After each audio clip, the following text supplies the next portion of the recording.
Welcome to Biomass Magazine's top headlines from the past week. I'm your host, Jacob Norderman. Before we get started, I'd like to thank today's sponsor, Iowa Economic Development Authority. Iowa is the best place for establishing biochemical production facilities for 3 reasons. The first is that the U.S. Department of Agriculture said Iowa's Renewable Chemical Production Tax Credit is the strongest incentive for the biochemical industry. The second is that Iowa is home to more than 50 bioprocessing sites. And the third is that Iowa is a center of academic research into biochemicals.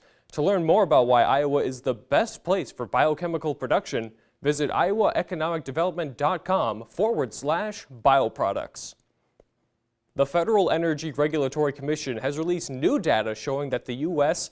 added 268 megawatts of biomass power capacity last year, up from 110 megawatts in 2016. The data shows 26 biomass units were placed into service during 2017 with a combined capacity of 268 megawatts. In 2016, 57 biomass units were placed into service with a combined capacity of only 110 megawatts.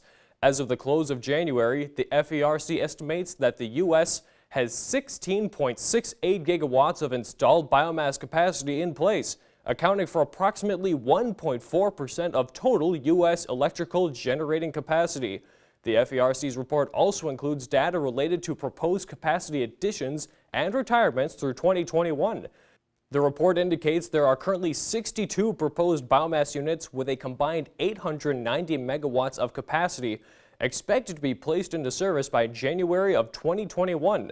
In addition, 21 biomass units with a combined 47 megawatts of capacity are currently proposed to be retired by the same date. Canadian pellet producer Pinnacle Renewable Holdings has successfully closed its initial public offering, or IPO, and secondary offering of its common shares in Canada. The common shares began trading on the Toronto Stock Exchange on February 6th under the symbol PL. The offering included a treasury offering by Pinnacle and a secondary offering of common shares by certain existing shareholders at a price of $11.25 per common share. Pinnacle sold more than 6.2 million common shares for a total gross proceeds of approximately $70 million. The selling shareholders sold more than 7.1 million common shares for a gross total proceeds of approximately $80 million. Pinnacle currently operates 6 pellet facilities, including in the British Columbia cities of Armstrong, Williams Lake, Meadowbank Hickson, Houston, Burns Lake, and Lavington. The company also has a port terminal and new production facilities under development in Entwistle, Alberta, and Smithers, British Columbia.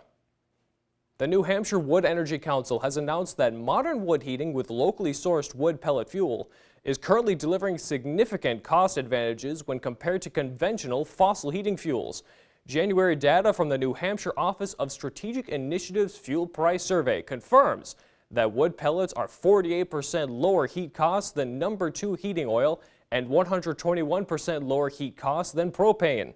Kate Epson, Executive Director of the New Hampshire Sustainable Energy Association, said that the average homeowner that uses 800 gallons of heating oil per year could save $734 by switching to wood pellets, while the same homeowner using 1,000 gallons of propane could save over $2,300.